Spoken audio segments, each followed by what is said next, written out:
Welcome to the Channeling Spirit Virtual Summit, a platform where we have invited Spirit to share messages, healings, and transmissions with all of us.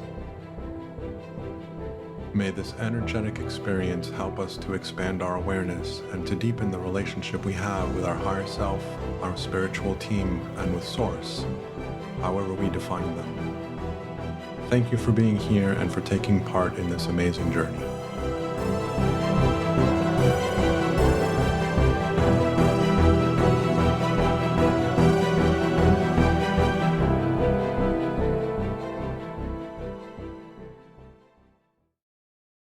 Welcome once again to the Spiritual Intelligence Podcast, which this isn't.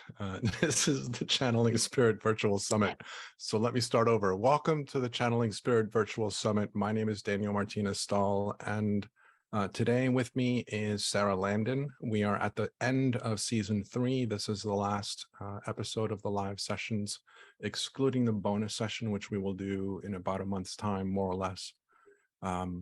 But for me, this is a huge honor. I've already warned Sara that I'm likely going to get emotional throughout this session, so let you guys know as well. I'll let Sara introduce herself to you, and then I would like to kind of talk a little bit about her and the role that her and the council have had on my journey. So I will pass it over to her.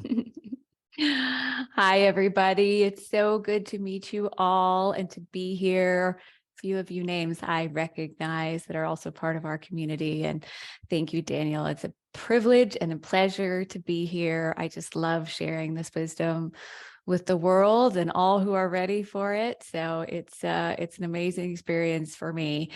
If you aren't familiar with my story, I came from the corporate world. I was in the technology field, and I was always very spiritual. I was raised very Christian and had this incredibly loving family in a small town. And yet I always had these big questions, these very big, deep questions. And I think my life has been this quest to essentially answer these questions of who are you? What is your purpose? Why are you here? What is our highest potential? And while those things were always just in my awareness as these deeper, bigger questions in my life, I lived a pretty traditional life for many years, as I said, in the corporate world, and traveled all over with my business and my job, and I loved it, but I didn't really feel like I was living my purpose. I felt like there was a level of fulfillment really missing in my life, but I didn't know what that was. If anybody would have ever told me that that journey would lead me to a place of channeling, and certainly channeling a group of ascended master beings, I would have said, you've got the wrong person. That's not me. But I left my corporate career about 10 years ago. I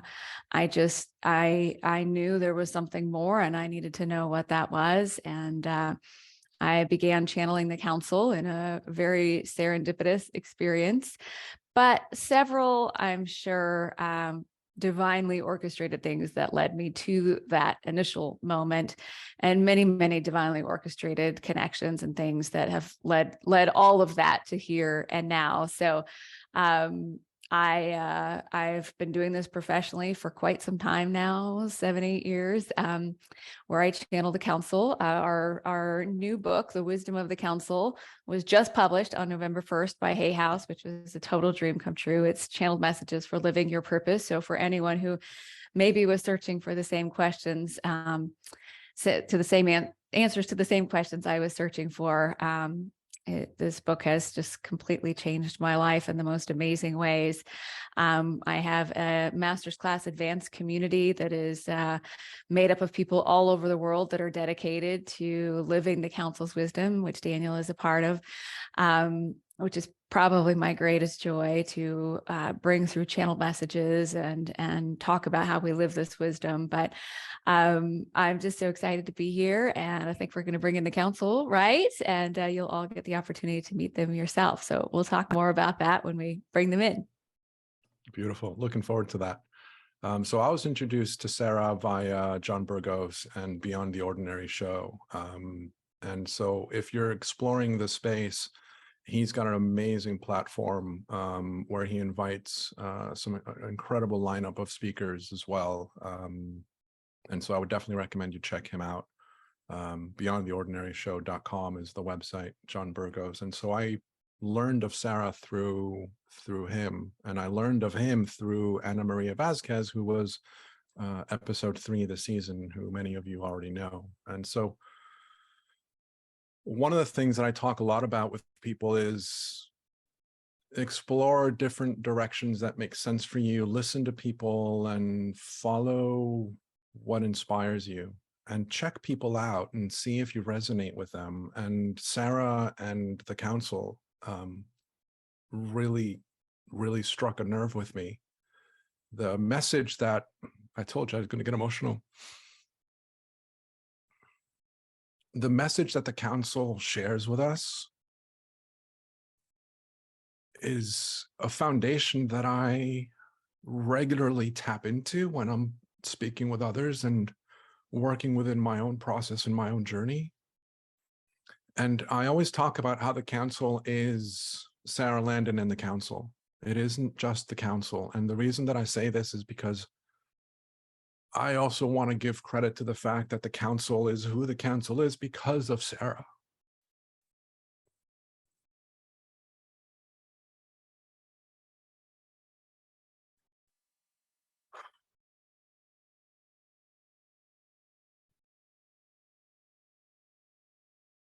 And as many of you know, in my podcasts, in my newsletters, in my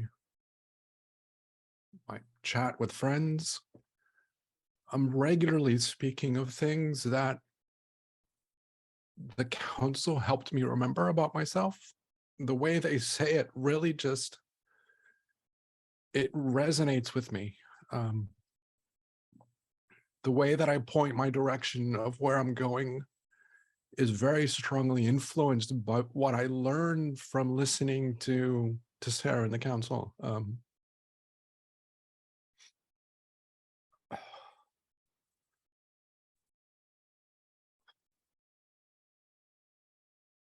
So the gratitude that I have to have Sara join me on this platform to introduce her to you guys in a formal way, because my friends that are with me, I talk about you to them all the time.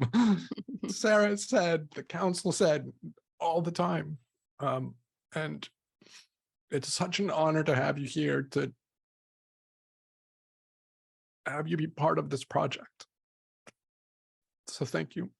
Thank you. Thank you. So I don't know if there's something that you would like to kind of talk to us about before bringing in the council, because again, part of what I like to do in these conversations is to not only have the channeled message, but to also tap into and recognize the wisdom of the people that are channeling, that are being the channel. Because for me, there's a symbiotic relationship between the individual that's channeling and the energies that are being channeled through them in the way in which they are being channeled. So I would love to kind of tap into your own experience and whatever it is that you feel inspired to share about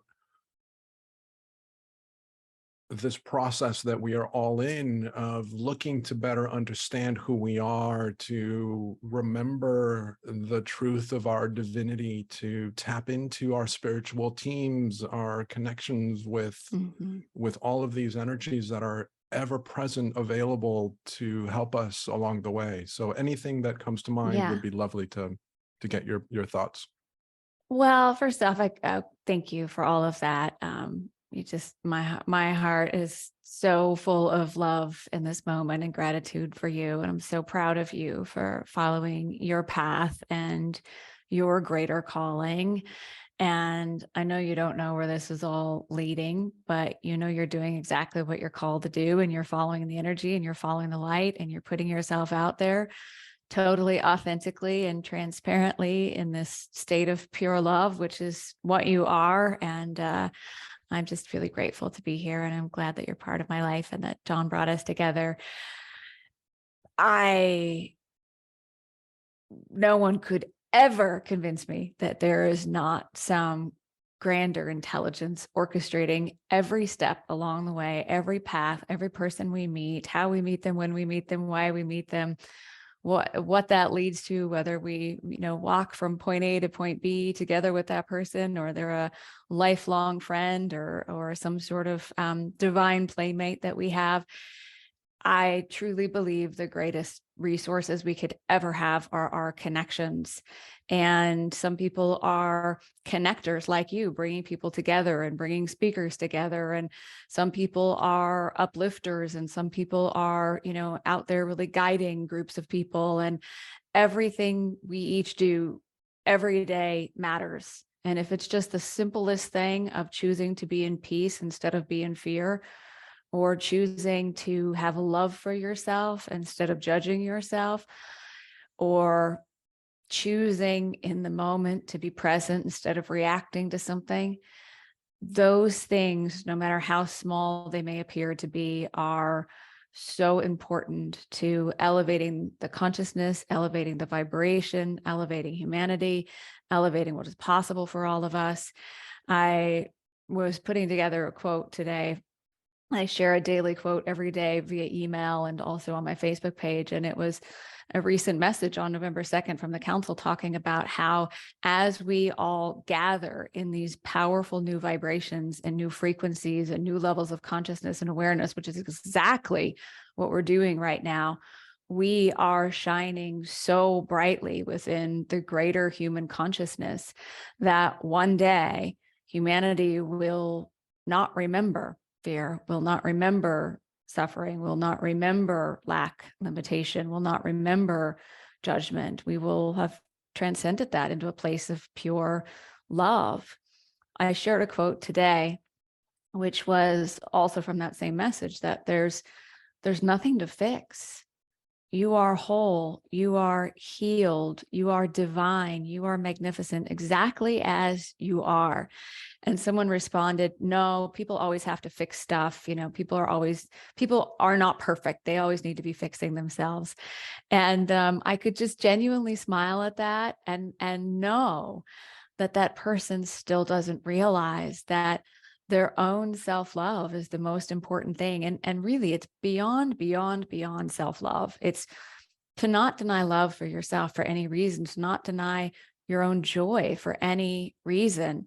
And we can go back to the thoughts that we're thinking in any moment to really see how we're either deeming ourselves powerless in that moment, or giving our power away in that moment, or deeming ourselves unworthy, or denying the love for that little girl inside of you, or that little boy inside of you that is also a part of you. And it's not about getting rid of any part of you. It's about integrating every part of you in the pure love that you are. And how does this change your life? How does this make you more abundant? How does this make you more in a state of well-being? How does this attract better relationship? Well, it's everything. It's everything. Because so many times people say, I want my health or well-being. I want to be in a state of health or well-being. But yet for so long, they've felt powerless because of a disease or a diagnosis or a pain they have in their body. And they feel like they're not good enough. They're not healed. They still have to fix. There's something wrong. Why is it wrong? Where did it come from? Versus just this genuine shift to being in a state of pure love for yourself and knowing, even if you have a headache, you are pure love and you're worthy of love and you're powerful.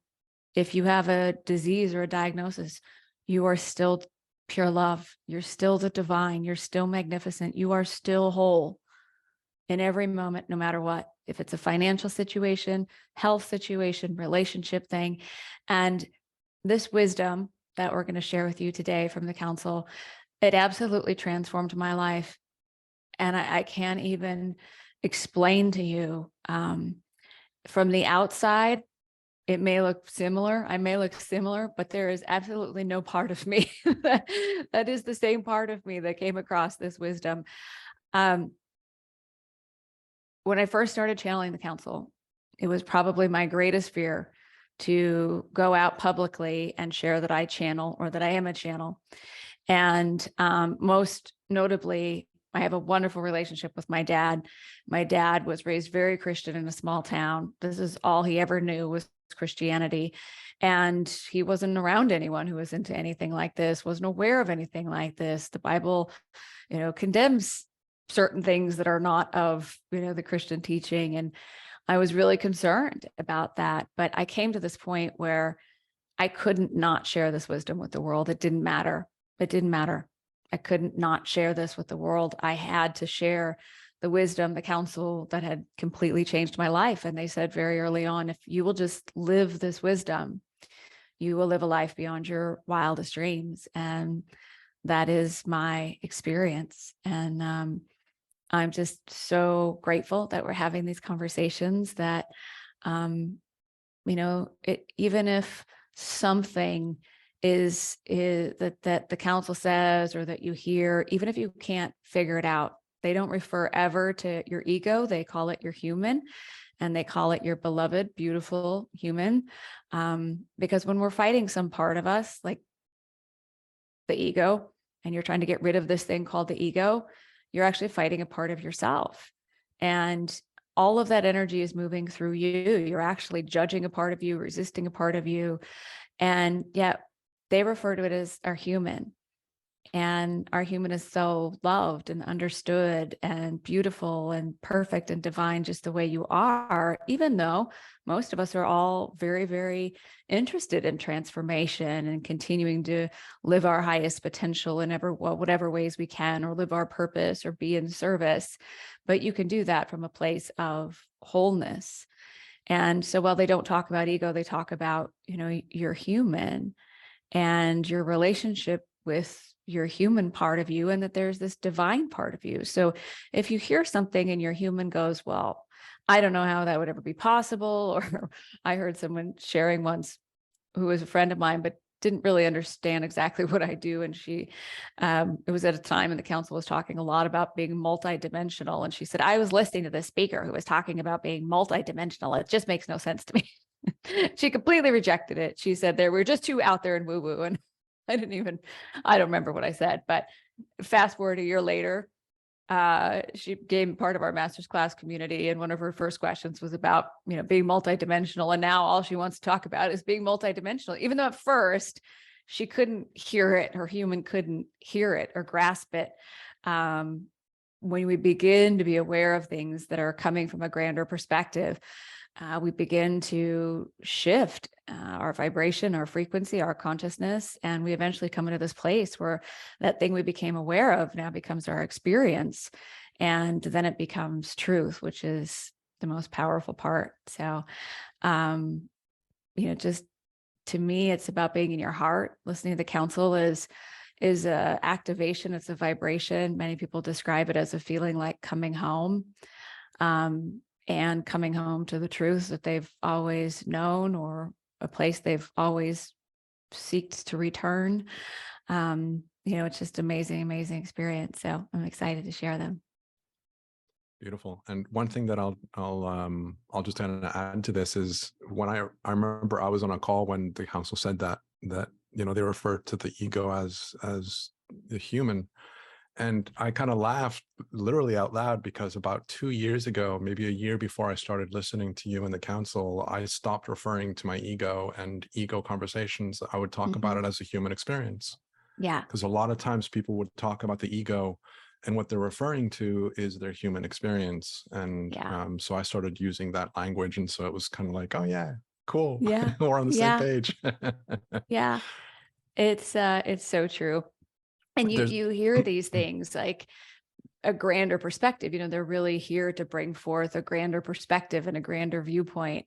And that may not, like, what does that mean at first? And then all of a sudden you start to really understand it's such a different way of seeing the world and life and the human experience than when you're in it. It's a grander perspective of it. So there's a question about what is the council? And I want to kind of bring this up because it's true that people utilize the council as a term that refers to many different aspects of our spiritual journey. I mean, a lot of my influence is also through Michael Newton and Life Between Lives, where he'll talk about how we all have a council of elders that are supporting us and guiding us, and that council shifts as we evolve. And then there's other utilizations of councils throughout different people that channel and different people that talk about spiritual related matters. So can you answer the question of what is the council? Well, they explained that they are a collection of ascended master beings, but more importantly, what they say is you are us and we are you. And essentially, I believe it's that higher self of anyone who is listening at any point in time. Do I feel like they're a specific group, sort of say, or a collective? Yes, they do. Are they made up of probably beings or entities that we're all very familiar with that are maybe no longer in physical?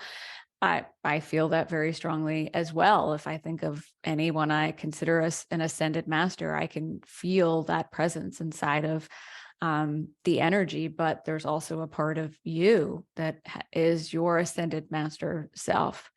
And they say you drew this to you because you never intended to forget. They say that, ultimately you are channeling this to you, even though I may be the one channeling it, you're the one who drew yourself into this experience or drew this to you. I've had people ask me or tell me, oh, they are the Council of Light. And I've had other people tell me they're the Council of Elders. And that all resonates.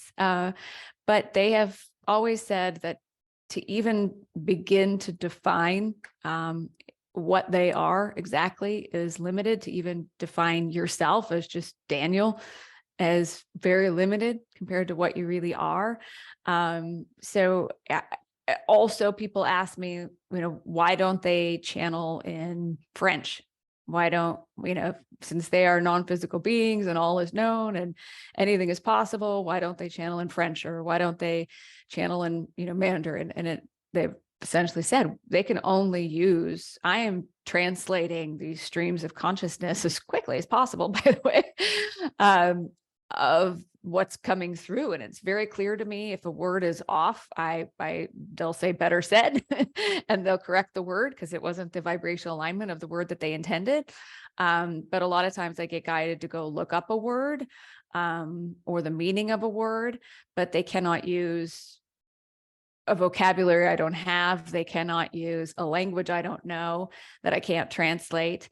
That also being said to what you said earlier, Daniel, one of my very first, so how I began channeling was not about channeling. Quickly, my brother had passed away in a car accident, and at his funeral, I had an experience of hearing him speak to me, which was very profound. An absolute energy of peace and love that I cannot explain. That continued spontaneously for many years. And then when I was in the height of my corporate career, I started waking up in the middle of the night and writing. And it was the answers to the questions that I had been seeking all of my life. And it was coming through me. I would write for probably about an hour, 45 minutes, sometimes longer. And then I would fall asleep and I would read it the next morning. And it always said we or us, but it was the answers that I couldn't find anywhere, not through spirituality, not through Christianity, not through Hinduism, not through Buddhism, not through personal development. I had searched everywhere for these answers and they started coming through me. And I met a woman who was a Dolores Cannon QHHT practitioner, which is quantum healing hypnosis technique. And I'd never heard of it. I said, what is that? She said, I help people get in touch with their higher selves.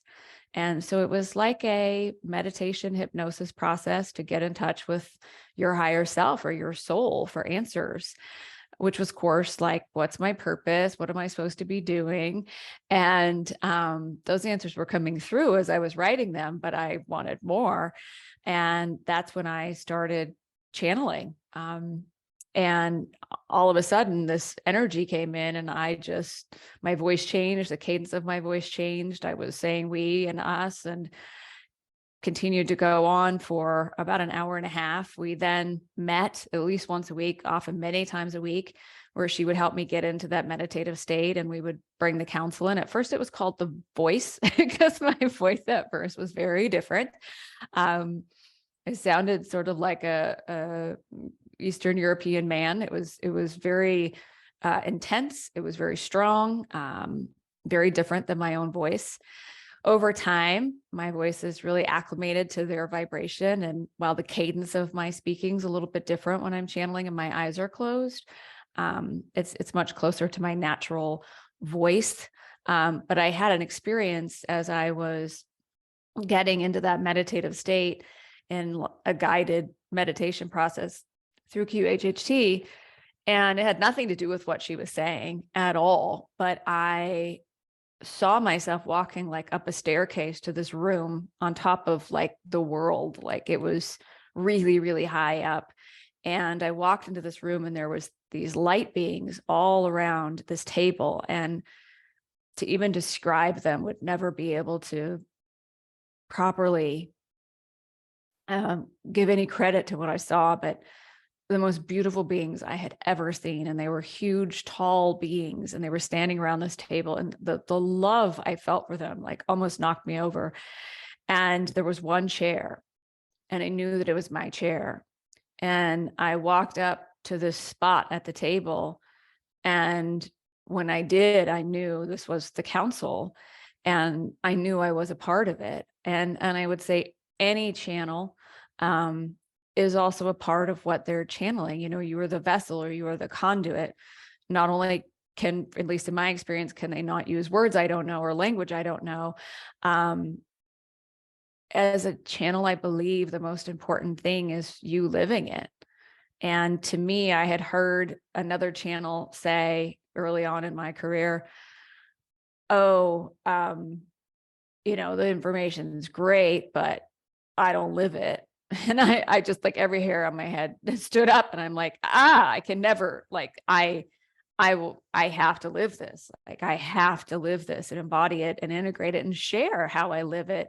And it's not about being perfect. In fact, I think part of being a master, being in your mastery, which the council talks about a lot, not master over any other, not, you know, not from a place of controlling people, but, you know, master of your own thoughts, your own life, your own feelings, your own emotions, your own vibration, your own consciousness, your own reactions, your own creations, manifestations, all of that. But I, you know, I knew I had to live this, and I couldn't not share how I live it and talk about that as part of this experience, which I do in our Master's Class Advanced program, which is, you know, such a dearly important thing to me. I also once heard a channel say, oh, well, let me go get the channel because I have nothing to say. And I was like, no, wait, I have something to say too. And so how it's expressed through me is, you know, unique to me. And I've had people ask, well, how come, like, I'll give you a perfect example. If someone asks about conspiracy theories, the council holds a vibration of absolute pure love from the highest perspective. And they say, not to give your energy or your attention to lower level agendas. You know, that's all moving down into a lower level of consciousness. And, you know, they just simply won't go there, or they simply hold a perspective in a state of consciousness that they will bring forth a higher perspective of all things. And it's in fact, they said, you know, here's the greatest conspiracy. We'll just make this easy for all of you. The greatest conspiracy revealed is your God, your source, you're the divine, you're that thing you pray for. You are that which you would call God, source, divine, creator. That's what you are, right? I had someone ask me a question. Well, this channel, who they happen to know that I'm also friends with, this channel talks all the time about all the conspiracies and the blah, blah, blah, blah, blah. Well, that's what that person's into. That's what that person is focused on. That's what that person is, determined around. And so I believe every channel is that conduit or that vessel for what they bring through. And yet much of the council's wisdom has completely changed how I see the world, my perspective, my truth. It's just completely changed a lot of those things. But I recently did a summit with Mike Dooley, who it was called the Awakening Adventure, and he had 5 or 6 channels on there. And, if your logical human mind is listening to some of it, you might go, well, that information is different than that information. But honestly, if you're seeing it from the highest perspective, they're all saying the same thing. And you might resonate more with this particular channel, and you might resonate more with that particular channel. And at a time in your life, that person may really resonate with you. And at the time in your life, that might not resonate with you anymore. And that's okay. That's part of the journey. And there's, I want to say there's someone out there for everyone, but ultimately what I want my legacy to be is to help everyone find their own ability to connect into source, your higher self, your guides, your counsel, where those answers are always available to you. And someone in our community said, well, will we always need the counsel? And to me, from my perspective, they will always have a grander viewpoint than I will ever have in the human experience. No matter what, when we're still in physical form, we cannot fully see the grander perspective of all things. And to me, they always continue to offer new information, expanded information, expanded ways of looking at things. Like they're always taking us. There's always more, there's always more, there's always more. And I truly believe that will always be the case. One of the things, for those of you that have been following me, you know that a lot of my background is influenced by the 3 principles in Sydney Banks. And Sydney has always said that there's an infinite level of consciousness that we can attend within our lives. So there's always more. There's always an ever present level that is beyond where we currently are. Just the other day, another channel was talking about how there is no end. There's always going to be growth. There's always going to be expansion. It's just, there is no end. So if you think that you need to get there, just laugh about it, because there's no there to get to, because it's always going to expand beyond that.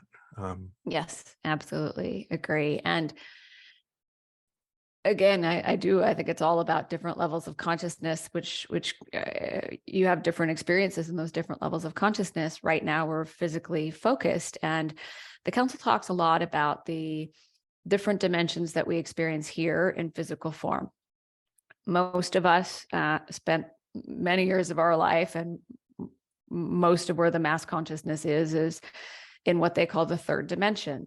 It's not a bad thing. They don't judge it. They're not saying it's wrong.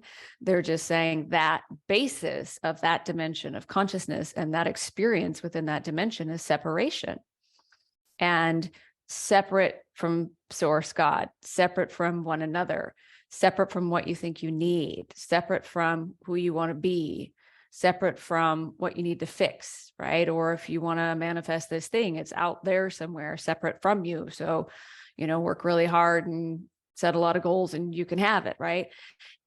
It's a lower vibration.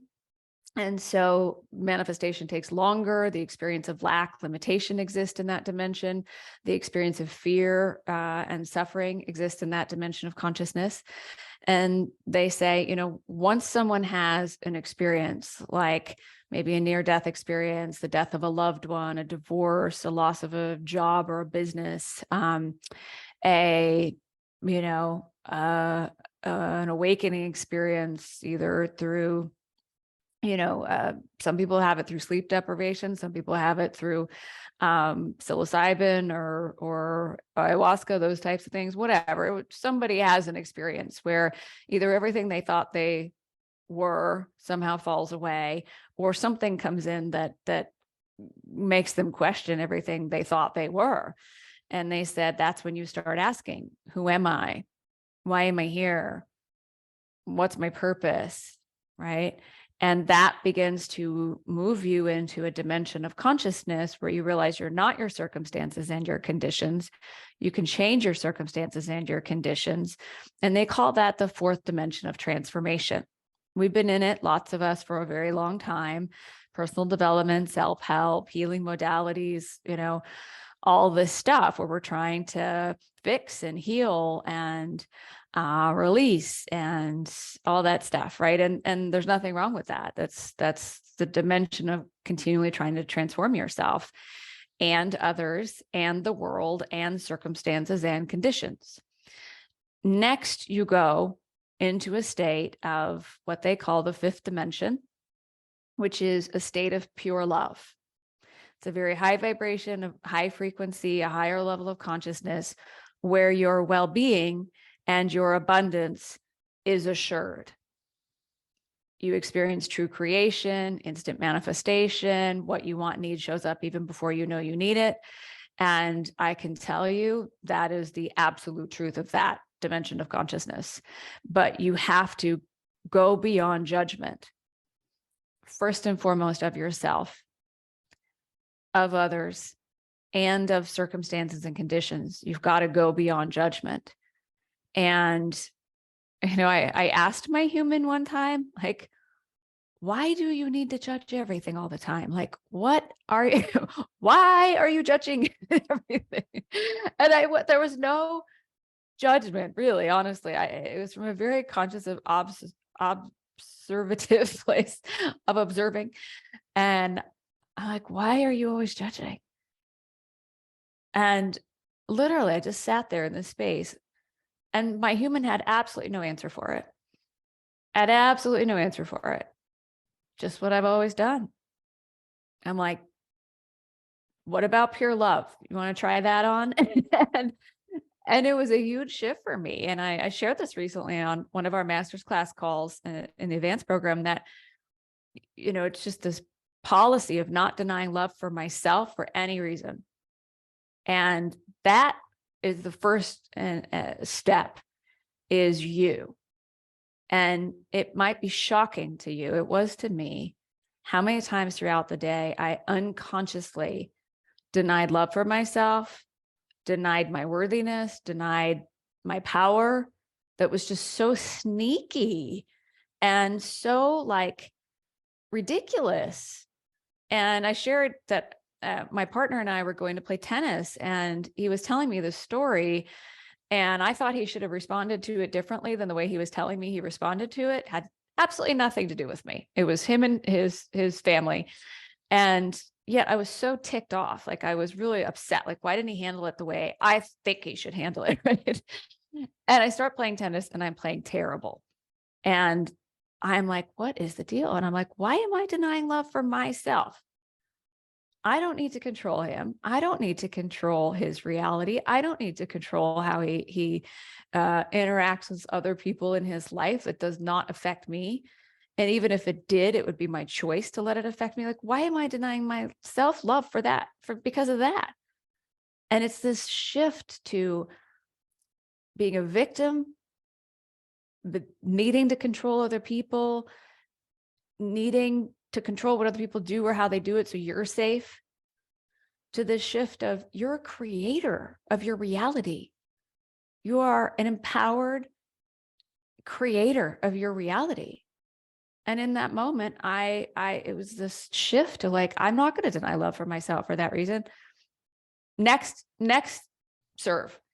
I completely changed the way I was playing. Now, only reason this is important is because understanding energy and energy flow.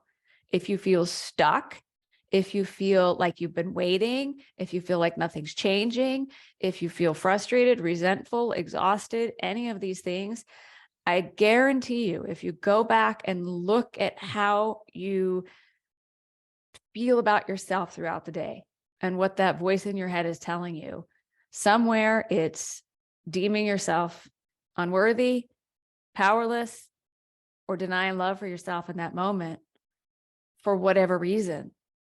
The second I shifted back into that state of pure love for myself, which was then very easy to shift back into a state of pure love for him and for his family, I'm like, there's only love here. There's only love.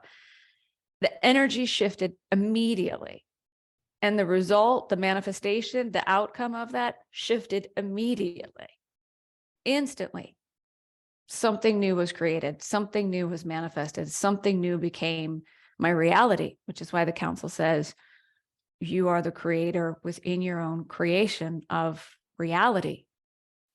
And when we get this, it changes everything. So thank you for sharing that. If there's any questions from the people that are live with us, feel free to, put questions into the chat. Yeah, let me just add one more thing to that. Yeah, of course, please. I talk a lot about our master's class community because I love what we have created, and I love everybody who's part of our community, and I learn so much from everyone. And each week we do a live call on Wednesdays. A couple times it's channeled. First and third Wednesday is channeled, and the second and fourth it's integration. And this happened to be an integration call or a channeled call, and someone asked a question about being in a really good state and ended up going to be around her family, and her brother became very verbally abusive. She was very scared, was threatening to her, and she left, and she was so upset. And why did this happen? And the council went back to this teaching of not denying love for yourself for any reason. And they just said, okay, we know you want to figure it out. We know you want to figure out why this happened and the questioning and all of that and why and all of that. But just right now, just do not deny love for yourself in this moment. And then do the same thing in the next moment. And do the same thing in the next moment. And I had one of the most profound shifts and breakthroughs. Just that simple thing of just absolutely not denying love for yourself in this moment. And then just do that again in the next moment. And when you have something difficult in your life, like a disease or a loss of a loved one or a breakup or a financial issue, financial issues are, brings me back to another question that once came up of this woman who was asking the council whether she should file bankruptcy or not. And she had all this debt. She'd lived most of her life in debt. She'd come to the place where she was going to just file bankruptcy. And the council said, well, ultimately what you want here is freedom. But even if you file bankruptcy, you're not really going to be free. And they proceeded to talk with her. And it came down to this belief of growing up in a very, very religious family where you're a sinner and you're punished for your sins. And this guilt that she had about, everything she had done that her religion told her was wrong. And this was a way she punished herself. And the council just said, we want you to do nothing else. But if you get on a phone with a creditor, just stay in that moment and stay in your power. Whatever they say, whatever they tell you, just stay in your power and do not deny love for yourself. Just stay in your power. And it was just this shift, and you could see it, you could feel it, you could hear it, and you could see that for the first time, she was actually free.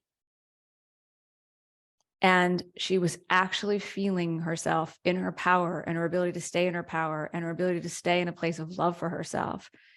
So finances, money is often one of the sneakiest ways that we deny that we're unworthy or love for ourselves or our power because we look at our bank account, isn't what you want it to be, or you want to be making this much and you're making X, and we're not worthy yet.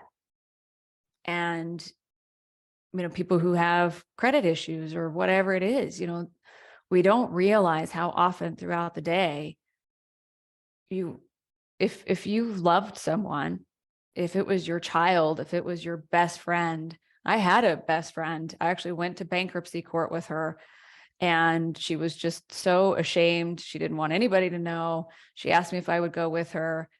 She's my best friend.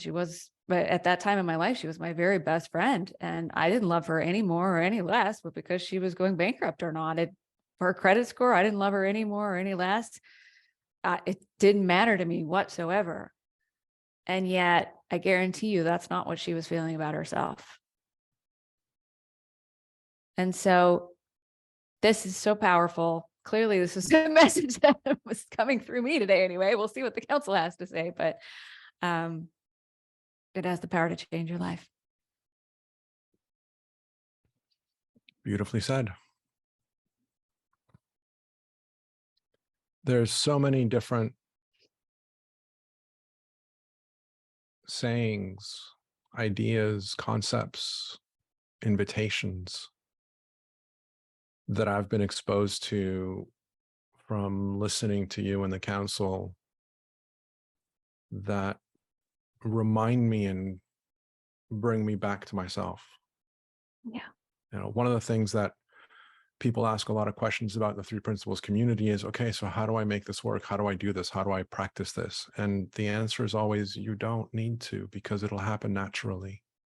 Your awareness will naturally remind you. As soon as you see something different about how life exists, your relationship to life changes, and your awareness adapts accordingly and will remind you of what you have already seen when it's necessary and helpful for you to remember it. And so there's nothing for us to do to live a better life. We are living an incredible life as it is, and our awareness will remind us of that. And if we get a little off track, our awareness will remind us. And then the argument falls into play of, where does that message of awareness come from? Is it our higher self? Is it our team? Is it our guide? Is it an angel? Is it a loved one? Is it our pet? Is it a tree that's next to us? I mean, it doesn't matter where it's from, but we're always guided and reminded by our awareness of the things that are going to help us see differently than the perceptual limitations that are currently affecting us in the moment, if we are open to receiving them, if we are able to remember to listen for something different than the engagement that we're living in, the entrapment that we are innocently falling into, being open to receiving assistance from our higher self and our team. Part of that is recognizing that that's always available. Yeah. I love that. And I completely agree. It's hard for our human to understand that all of those things, angels, your team, they're all an extension of you. And everything in your reality is an extension of you. And trust me, I understand when your mind's going like, what, how? And if you think about it as this holographic reality, and you can begin to sort of see how it all could possibly be that way. But more importantly, it's understanding that what are you supposed to do? Do the things you love. Do the things that bring you joy. Ask yourself, what do I want to create? And notice when something triggers you. It's never about the other person. It's always about you. When you're in resistance to anything, it's coming from your thoughts. And so to me, those are kind of the very practical things of how I live, the profound understanding of awareness that you just shared with us. do the things that bring you joy, do the things you love to do. And I'll give you a perfect example. So the woman who did the QHHT session with me, who ended up doing several QHHT sessions with me, ended up becoming one of my very dearest friends and still is today. And there was a time in my life when I was channeling and she was asking questions to the council and I was listening to replays. I was getting it transcribed. And then we would just talk about it for hours, like hours. And we used to live in the same state. And then I moved and now we lived, many states away. We still talk 2 or 3 hours a day about the council's wisdom. And the council kept bringing through this, what do you love? What brings you joy? And I'm like, this, like, I just want to do this. Like, I just want to talk about this wisdom. I just want to talk to other people who are like-minded in this way. I mean, this is what I love to do. And I love nature and I love my animals, but that's like what I love. Right. Well, that's what I do now. That's my job. Like, this is what I do now. It's my job. This is what we do in the master's class community. This is what we do on our courses. I do interviews and podcasts, and this is what I do. And so I had a really good friend who, when she was in high school, she used to do all of her friends' eyebrows, like girls that had their eyebrows, waxed or tinted or whatever. But she was also like an artist. And she ended up going into this business where she did cosmetic makeup for people, like that was tattooed makeup for people. And here's this like very artistic person that loved doing cosmetic things. Well, in her particular area where she lives, it takes 6 to 9 months to get an appointment with her. She's 5 times more the cost of her nearest competitor, but she's doing what she loves, makeup and art. And you wouldn't have ever thought, how does someone build, express their life purpose through what they love? Well, that's a perfect example. And there's many, many, many, many more, but do what you love, do what brings you joy every day. And there's going to be a little voice in your head that says, but I can't.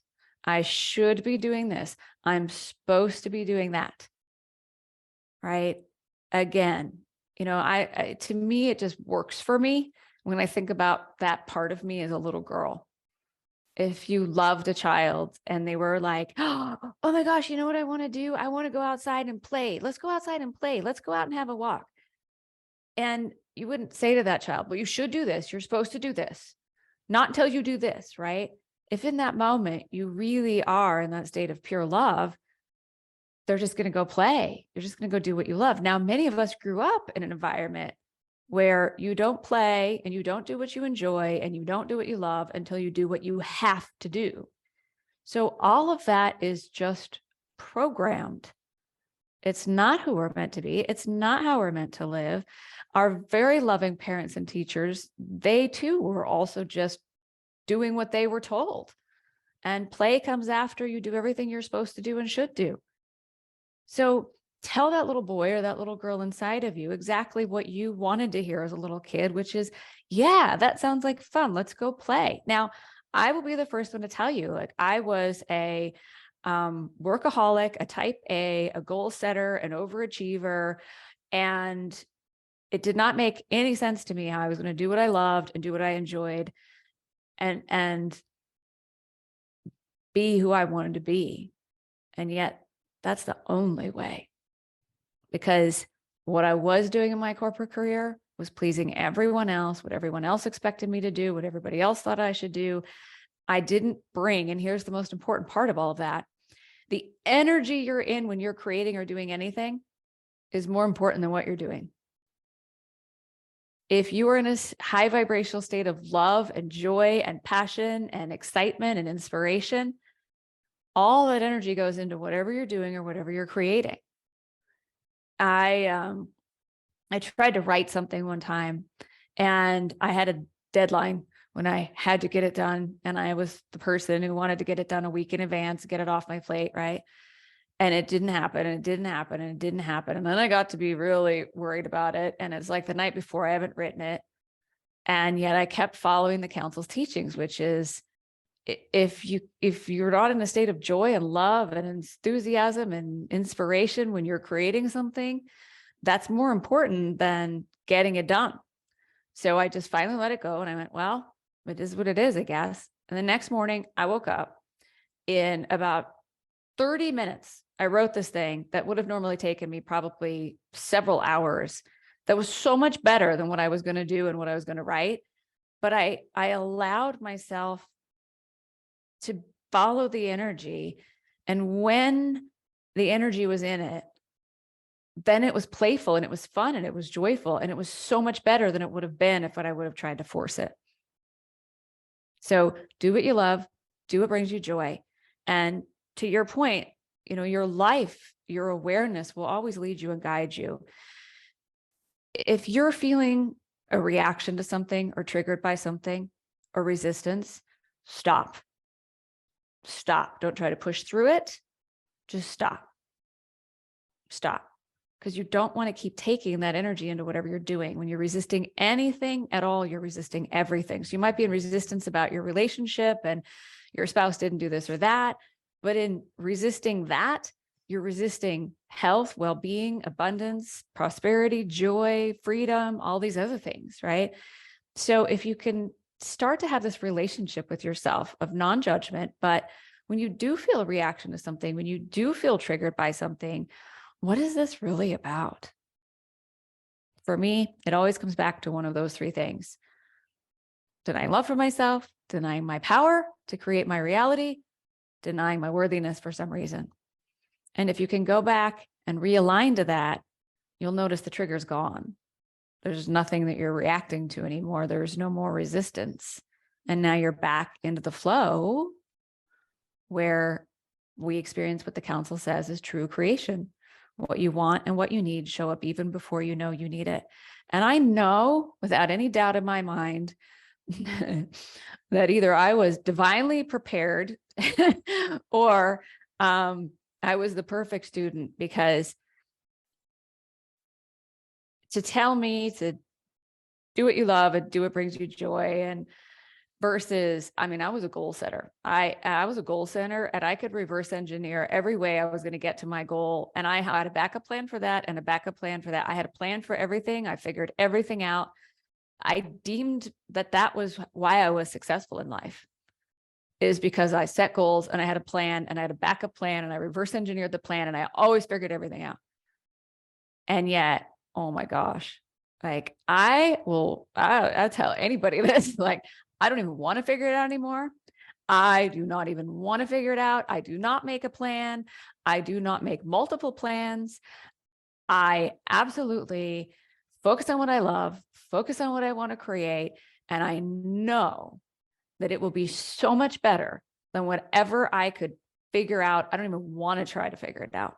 I don't even want to try to figure things out anymore, because the things that come in out of the blue, the manifestations, the true creation, the magic, the miracles that show up are so much better than what I could have ever tried to figure out through my limited viewpoint.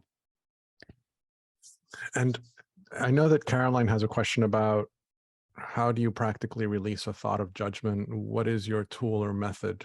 And then another Caroline mentions, wow, I never connected the difficulty doing what I love first with the conditioning from school and from our childhood, and from our parents and from our friends and even from ourselves. It's an innocent patterning that we have fallen into, to not, recognize, to follow what we want to do versus what we feel we have to do. So I know the judgment question is a really good question. And for me, it really does go back to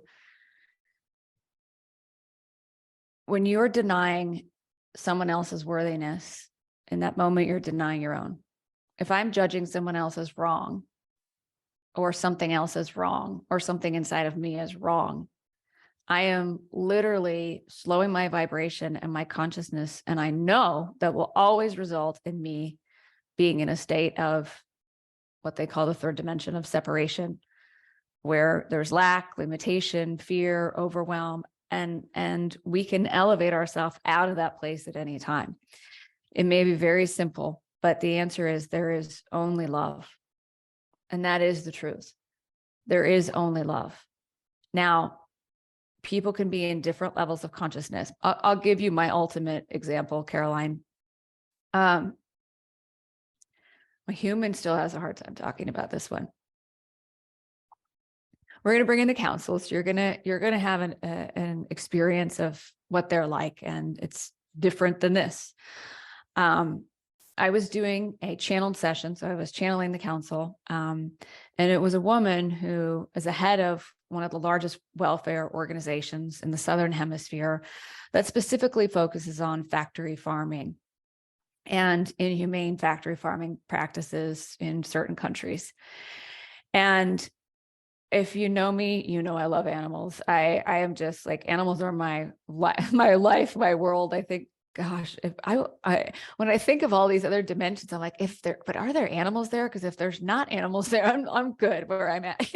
Like, but I just love animals. So the one thing that can trip me up is any sort of abuse of an animal. So I'm doing this channel session. I'm in channel, and this woman is describing pretty much the most horrific things I, as a human, could imagine happening to animals. And the council did not waver from their viewpoint that it is not the truth of those people that are doing those things. It is because of the level of consciousness that they are in. And that as they raise their vibration, their frequency, they literally would be incapable of doing those things, or being inhumane, or lacking compassion, or understanding the connection between the animals and humans. And they were unwavering about it, to the point where she ended up having a beautiful conversation with them about the compassion for the people in those facilities that are inflicting what we would say is inhumane things, that ultimately, they are suffering maybe worse than anyone, right? And so they brought the whole conversation back to this going beyond the judgment of all of it, to understand different levels of consciousness, and that ultimately there's only love, and that raising our vibration, our consciousness, is the only thing that's ever going to change anything. And I came out of that session, and the whole time they were talking, I was in the council's consciousness level, and I was not emotional. I was not sad. I was not upset. I was in a state of absolute pure love. I had absolutely no judgment whatsoever for anyone. In fact, I don't even know how many sessions I've done at this point. I don't know how many hours I've channeled, but 10,000 plus. People have wanted the council to judge their ex-spouse, their parent, their child, political leaders, people of all walks of life, and they are unwavering. They are unwavering. There is no judgment from higher realms about anyone. There is no God judging you. There is nobody in the afterlife judging you. Your higher self is not judging you. The higher self of everyone knows that there's only love. And when I came out of that session, what I really understood is that to go beyond judgment, you have to go into a higher perspective. You have to see things from a higher perspective. And the result of that always is the same for me. It's just love. Just love them. Now, here's the shift. For many years, the council gave the practice of send them love.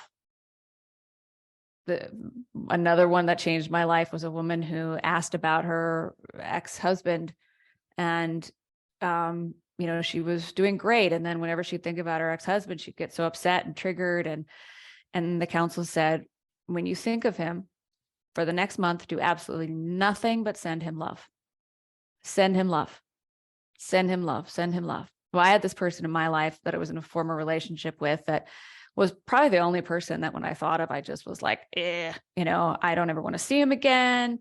It ended really bad. All this judgment I had of what he did was wrong. And I did that practice of just, okay, fine. No story, no going in the past, no memory, no nothing. Just when you think of him, just say, I send you love. Several weeks later, after not speaking to this person for probably 7 years, I get an email.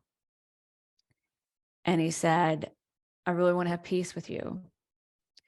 And he explained to me that for almost an entire month, basically the entire time I was doing that exercise of sending him love, he was in the hospital with his best friend's son, who was in an accident and ended up with a health situation and ended up dying when he was there. And he said, in the moment this boy passed, he said, all I wanted in my entire life was peace with you. And we talked a few weeks later, we actually met, and now we're really great friends, and he's engaged and happy, and, you know, we're great friends. We're not together, but we're great friends. And it was just that process alone. I know the shift in my consciousness and my awareness it created a different reality. Now, here's the shift. I no longer encourage people necessarily to send the other person love in that moment. The council says karma is not what we think it is. It's in the moment, what you're sending out is automatically given back to you. What I know now about that experience is when I was sending him love, I was really sending myself love. It was actually sending myself love. And so whatever feels good to you, but if you can't get to the place of sending the other person love for whatever reason, because of whatever they did, even if it's a political leader that you don't agree with, send yourself love. When you're in judgment, just stop and send yourself love in that moment. And that, I believe, is the best tool practice there is.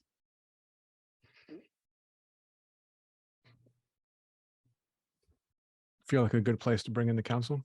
Yeah, perfect. So if it's the first time you're hearing me, I'm just going to close my eyes and I take about 3 deep breaths, and then the council will begin and they'll have their message for us. And if you have a question for them, you're welcome to type it in, and I'm sure Daniel will take a couple of questions.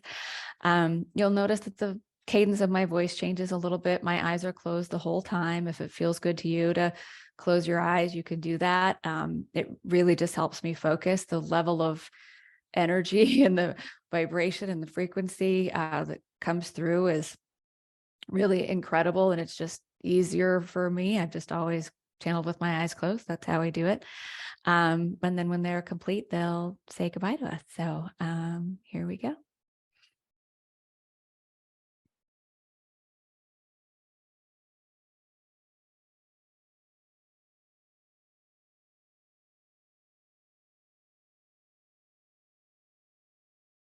We are so pleased and delighted to have the opportunity to speak with you all on this fine and glorious day indeed. And we remind you that while our words to you are important, this is a vibrational experience of remembering the truth of who you really are and why you are here, and all that you intended when you chose this magnificent life experience, because we assure you, life is meant to be so very good for you. You are here as creator within your own creation of reality to have any experience that you choose for you. You are here for the expansion of your consciousness and your soul, which leads to the expansion of all consciousness. You are here to express all that you are, this divine being. You are here to express all that you are within this physical experience of form. You are here to create your reality the way you want it to be. You are here to choose the experiences that you want to have for you. And in that, you will expand. You will expand your awareness. You will expand the potentials and the possibilities. You will express more fully the potential that you are, the source that you are, the light that you are, the love that you are. You are here as a master of your life experience. You are so much more powerful than you know yourself to be. You have come forth into this human experience during the greatest transformation of human consciousness that has ever occurred in any lifetime. You are here to be the potential of all that is possible in this world at this time. You are not here to fix a broken world. You are not here to save a broken world. You are here to shine. You are here to love. You are here to choose your experiences and create your reality and do what brings you joy. You are here to love and be the love. You are everything you wish to be. You already are. So enjoy the process of becoming all that you are as a grand adventure, like a vacation of a lifetime. That is far more what the human experience is intended to be than what you have been told. Why do you go on a vacation? To have a new experience, to meet new people, to try new foods, to go new places, to do what you like and to rest and to have fun. That is why you're here. Everything else, the shoulds, the supposed tos, the big responsibilities, the big decisions, the difficulties, those are all things that are learned as limitation within this human experience, but they are not the truth of you. And when you understand that it's an expansion of consciousness and you are the expansion of consciousness and others will be the expansion of consciousness that you have paved the way for, you understand that everybody really is just doing the best they can with what they know in the level of consciousness they're in at the time. But it doesn't affect your ability to create your reality any way you wish it to be. You will always cause your own suffering when you think you know what another soul's journey should be, which is why judgment is such a heavy load to carry. When you are in judgment, when you are in shame, when you are condemning yourself or anyone, it's as far from the truth of who you are or who they are as you could possibly be. The truth is that from a state of pure love, your well-being, your vitality is assured. Your abundance, your prosperity is assured. Love, connection is assured. You are your purpose. Allow yourself, and every day, to express all that you are, to feel into all that is expanding within you and all around you, and choose the experiences you want to have for you, no matter what it is. And then as you know your power, and you know that you are infinitely worthy of having it all, whatever that means to you, you can allow, you can create in the most easy, effortless, harmonious ways. Your life will be extraordinary. You're not here to be just ordinary.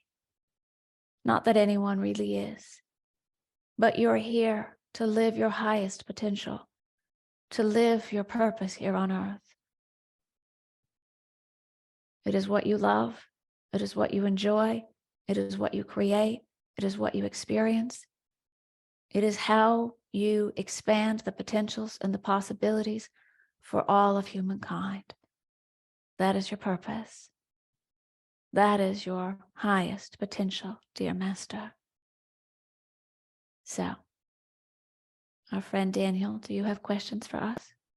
Yes, we have one question that came forward. Honored to be speaking with you again. Okay. Thank you for being with us. The question is, this is from Kelly. Why am I more interested in channeling and channeled messages than teachings from other teachers or leaders? Well, if you are drawn to channeled messages, you yourself are also a channel. And that could be expressed in many ways. Some verbally channel as Sara does, some channel through poetry or writing, some channel through a knowing, some channel through art or music. You are recognizing a vibrational truth that you never intended to forget. And we are not saying that one who is not intentionally or connecting to source in some way is not speaking the truth as they know it for themselves. But most of that comes from a very limited perspective. And most of it comes from how to push and force in the third or fourth dimension, where you're in an experience of separation or transformation. But when you connect to unity consciousness, oneness consciousness, Christ consciousness, the divine spirit, the higher self, whatever you want to call it, you are allowing for an even grander perspective or a higher viewpoint that isn't entangled in lack and limitation and fear and separation. Things are very different, and we'll explain it, just the third dimension to the fifth dimension. And when you're in separation versus in a state of pure love, everything is different. A fifth dimension is heaven on earth. It's a new earth. It's a state of pure love. That's where you can do the impossible, or the impossible becomes possible. Miracles and magic is a natural occurrence. Everything you want and need comes to you. You do what brings you joy, and you do what you love, and it just gets better and better and better. If you want to manifest something out of lack or limitation, which is where many come from in the how to help you world. How do you make more money? How do you create better health? How do you? Most of it comes from being in the lack of those things. Even when you're in a dimension of transformation, where you are is not correct, so we need to fix it or change it. When you start from there, you're always imposing limitation on yourself and on your experience. And so when you don't quite resonate with information that comes from that place, it's simply because there's a knowing in you that there is a more easy, effortless way aligned to your power and your infinite worthiness, where you can do what you love and do what you enjoy, and you get more of what you are. If you're joy and love and peace and harmony, there's just more of all of that. You simply cannot create from lack and experience the ease and harmony and joy and love that you know is the truth of who you are. Do you understand? So hopefully that's helpful for you, Kelly. Feel free to put something in the chat. The next question is from Joanne, who's looking to get a little more understanding around judgment. The question is, does judgment always come from a place of shame?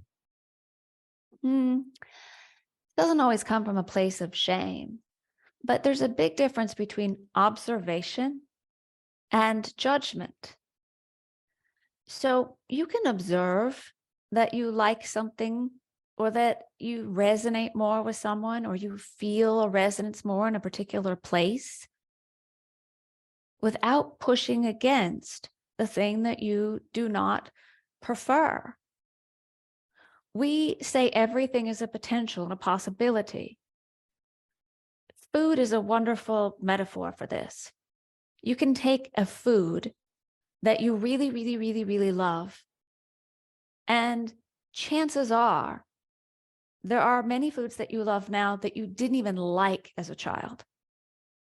Things that you liked as a child that you would never eat now. Or things that someone you know really likes, but you don't prefer it. Or something that you really love that someone else doesn't like. It doesn't matter. It's just potentials. It's just a possibility. Here's a flavor. Do you like sweet? Do you like salty? Do you like savory? One's not better than the other. They're different potentials of experiences that pleased you, and that's it. Some people really like things that you don't prefer. Some people act ways that you don't prefer. And you are all creators within your own creation of reality.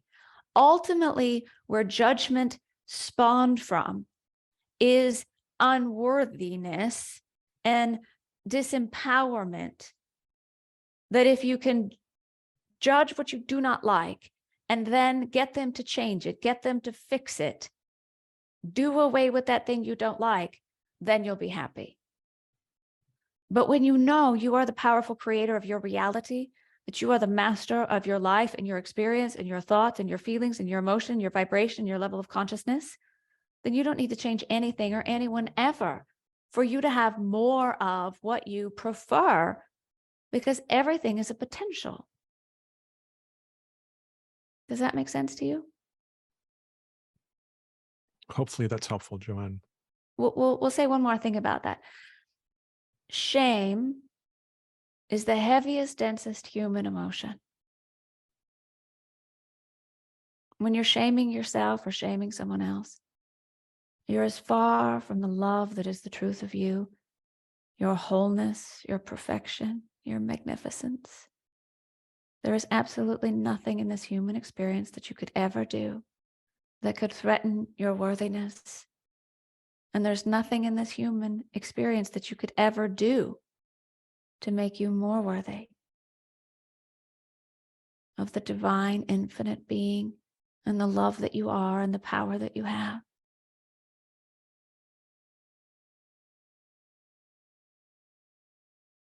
So start by just allowing yourself to be, accept just what is,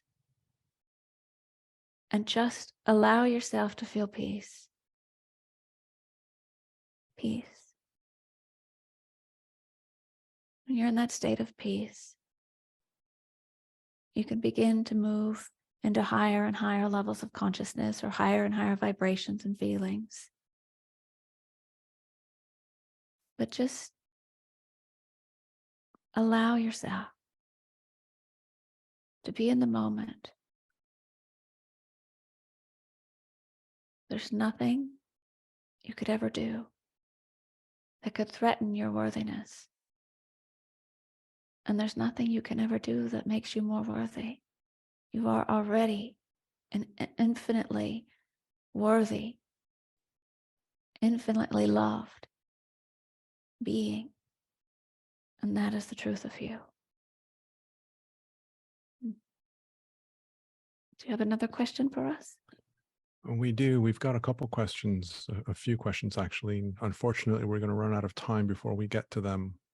So what I'd like to do is I'd like to read all three of the questions so that you can address them collectively, if that feels right. Indeed. So the first one you've already started to address, which is please share the way for us to increase our vibration and connection to the divine for an opening of our own soul gifts. The next one is, what about shyness paralyzing your life? And then lastly, I have an opportunity to spend time with a 9-month-old baby girl who is pure love. I love every minute with her. It is pure joy. She looks into my eyes and it expands my joy even more. I'm open to asking her questions and receiving her answers. Any suggestions on how to do that? I feel like I can just have not heard the answer yet, except for this huge feeling of love in my heart. It is like a feeling that transcends language. It is. And that is it right there. We could sit with you for an hour and not say a word and just be in this vibration of divine love and light.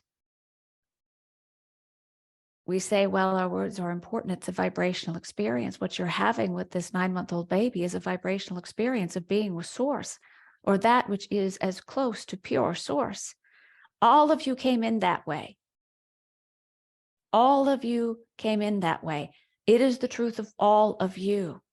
That baby is just reflecting to you the pure love that you are. There are no words needed. Feel it. In fact, we say so many times, go from your head down into your heart. Words are wonderful ways of expression and creativity. But you went right to what it's all about, which is that feeling of pure love and being in your heart. Enjoy every moment. And from your heart, you can ask the beautiful baby, do you have a message for me? And you may get one, or you may feel it. Or in the very question you ask, an experience might be orchestrated for you. To the second question about shyness, it's a belief in of unworthiness, that what you say doesn't matter and what you think doesn't matter or is not important. And we assure you, you are here to be all that you are. You are here to live fully. You are here to love fully. You are here to be all that you are. You are here to fully express yourself in any way you choose. So in the moment, you are either doubting and denying your ability to express what you are or who you are, or you're allowing it. So to overcome shyness, just notice, how are you denying or doubting your ability to express your truth? Start with the simplest little things and allow yourself to be in your power and clear and express yourself. If someone says, "Are you hungry?" your answer to that is an expression. So notice where you are allowing yourself to express yourself. And then in the moments you notice you're doubting or denying it, just take some deep breaths, come into the moment, and realign to the love that you are. Whoever told you you were unworthy, it had nothing to do with you. It had everything to do with who they believed they were. So you can let that go. We love you, dear Master. And as to sharing your gifts with the world, you, each and every one of you, you are your gift to the world. The joyful, abundant, loving, inspired, beautiful being that you are. You are your own greatest creation. You are here to live fully. You are here to love fully. You are here to be all that you are. Do what you love. Do what brings you joy. Choose the experiences you want to have for you. You are free to be all that you are. And in doing what you love from that place of love and joy, you will naturally raise your vibration and your consciousness.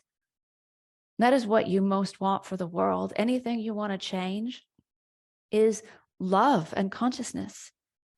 You are the very revolution of love and consciousness in this world. The more you raise your own and you allow yourself to be the pure love that you are, oh, dear Master, you will serve in ways that you could never understand. That's how important you are. You are everything you wish to be. You already are. It is all within you. It always will be. We have enjoyed this conversation with you all so very much. We love you. We love you. We love you. And with that, we are complete.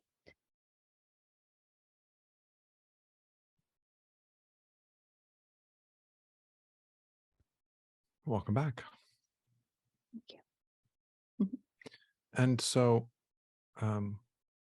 thank you so much again for being here. I know that you've got to leave us very, very shortly. So I just wanted to invite anybody and everybody that is interested in exploring your work a little bit further. The book is available. It's a really easy way to get exposed to these messages in a very intimate way that's personal to yourself. Sara has a wonderful webpage that has some free recordings and things that you can listen to, which is one of the things that I did when I was exploring working with her. And if anybody's interested, I would highly recommend the membership program that she has.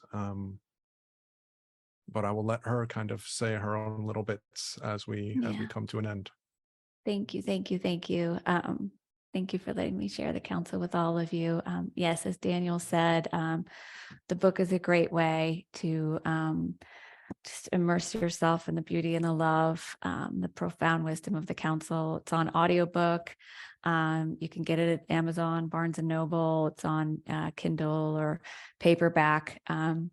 And if you go to our website, saralandon.com, as Daniel said, there's a lot of free resources there.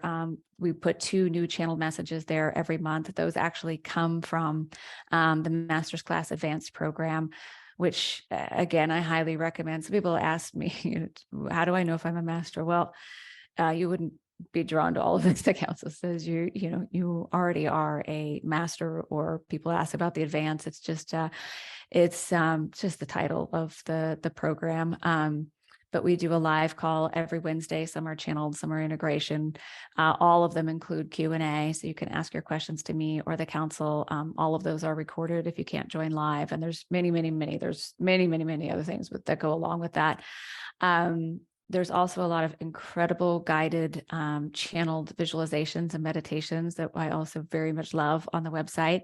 And also we have a YouTube channel, which is Sara Landon Life, L-I-F-E, Sara Landon Life.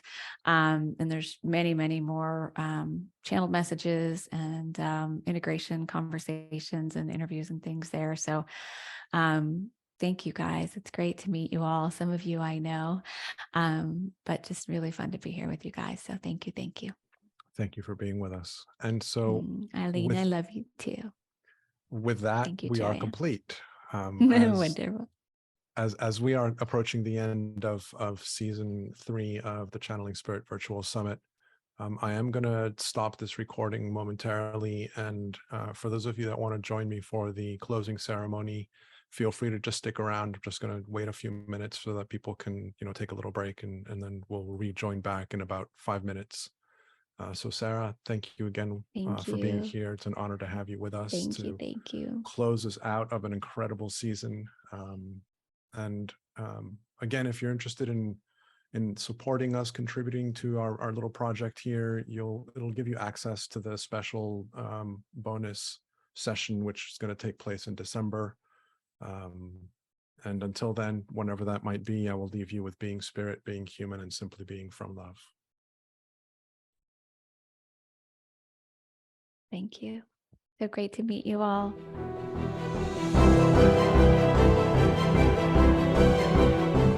Thank you for being part of this incredible experience. We hope that this session has inspired a new level of understanding within you, allowing you to expand more easily into the essence of your true self and become an even more powerful alchemist in your own life.